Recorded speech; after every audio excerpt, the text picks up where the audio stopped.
Iran ಹಾಗೆ ಅಮೆರಿಕದ ನಡುವೆ ಸದ್ಯ ಶಾಂತಿ ಒಪ್ಪಂದ ಇದೆ ಅಥವಾ ಕದನ ವಿರಾಮ ಇದೆ. ಶಾಂತಿ ಒಪ್ಪಂದ ಇನ್ನೂ ಆಗಿಲ್ಲ, ಕದನ ವಿರಾಮ ಇದೆ. 14 ದಿನಗಳ ಕದನ ವಿರಾಮ, ಇನ್ನು 3 ದಿವಸ ಇದೆ ಅದು ಮುಗಿಯೋದಕ್ಕೆ. ಅದರ ನಡುವೆ ಇವರೇನಾದ್ರು ಒಂದು ಒಪ್ಪಂದಕ್ಕೆ ಬರ್ತಾರಾ ಅನ್ನುವಂತ ನಿರೀಕ್ಷೆ ಇತ್ತು. ಯಾಕೋ ಇದು ಒಪ್ಪಂದಕ್ಕೆ ಬರೋ ರೀತಿಯ ಕಾಣ್ತಾ ಇಲ್ಲ. ಬಟ್ ಇದರ ನಡುವೆನೆ 2ನೇ ಸುತ್ತಿನ ಶಾಂತಿ ಮಾತುಕತೆಗೆ ನಿಯೋಗ ತೆರಳುತ್ತೆ. ಇದು ಸ್ವತಃ ಟ್ರಂಪ್ ಮಾಡಿರುವಂತ ಪೋಸ್ಟ್. ಒಪ್ಪಂದ ಮಾಡ್ಕೊಳ್ಳದೆ ಹೋದ್ರೆ ಇರಾನ್ ನಾಶವಾಗುತ್ತೆ. ನಾಳೆ ನಮ್ಮ ನಿಯೋಗ ಇಸ್ಲಾಮಾಬಾದ್ಗೆ ತೆರಳುತ್ತೆ. 2ನೇ ಸುತ್ತಿನ ಶಾಂತಿ ಮಾತುಕತೆಗೆ ನಿಯೋಗ ತೆರಳುತ್ತೆ. ನಾವು ನ್ಯಾಯಯುತ ಹಾಗೆ ಸಮಂಜಸ ಷರತ್ತುಗಳನ್ನ ವಿಧಿಸ್ತಾ ಇದ್ದೀವಿ. ಇರಾನ್ ಒಪ್ಪಂದಕ್ಕೆ ಬರದೆ ಹೋದ್ರೆ ಯಾವುದನ್ನೂ ಉಳಿಸಲ್ಲ.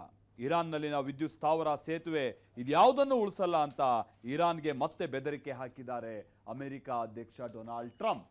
ಬಟ್ ವಿಚಾರ ಅಂತ ಅಂದ್ರೆ ಇನ್ನೊಂದು ಪಾರ್ಟಿ ಬರಲೇಬೇಕಲ್ಲ. ಒಪ್ಪಂದ ಏನಾದ್ರು ಆಗಬೇಕು, ಮಾತುಕತೆ ಆಗಬೇಕು ಅಂತ ಅಂದ್ರೆ ಇನ್ನೊಂದು ಪಾರ್ಟಿ ಅಂತಾರೆ ನಾವು ಇರಾನ್ಗೆ ಹೇಳ್ತಾ ಇರೋಂಥದ್ದು. ಬಟ್ ಇರಾನ್ ಇಲ್ಲಿ ತನಕನೂ ಕೂಡ ನಾನು ಶಾಂತಿ ಮಾತುಕತೆಗೆ ಹೋಗ್ತೀನೋ ಇಲ್ವೋ, ತನ್ನ ನಿಯೋಗ ತೆರಳುತ್ತಾ, ಇದ್ಯಾವುದನ್ನು ಕೂಡ ಕ್ಲಿಯರ್ ಆಗಿ ಹೇಳಲಿಲ್ಲ. ಒಂದು ಹಂತಲ್ಲಿ ಇವತ್ತು ಆರಂಭದ ಹಂತದಲ್ಲಿ ಅದನ್ನು ತಿರಸ್ಕರಿಸಿತ್ತು, ನಾವು ಹೋಗಲ್ಲ ಈ ಥರದ ಶಾಂತಿ ಮಾತುಕತೆಗೆ ಅಂತ ಹೇಳಿ. ಅದರ ನಡುವೆ ಹೊರ್ಮುಜ್ ಅನ್ನ ಕಂಪ್ಲೀಟ್ ಆಗಿ ಬಂದ್ ಮಾಡಿದೆ ಇರಾನ್. ಈ ಮುಖೇನವಾಗಿ ತಾನು ಹಾಕುವಂತ ಒತ್ತಡ ಮುಂದುವರಿಸ್ತಾ ಇದೆ ಇರಾನ್.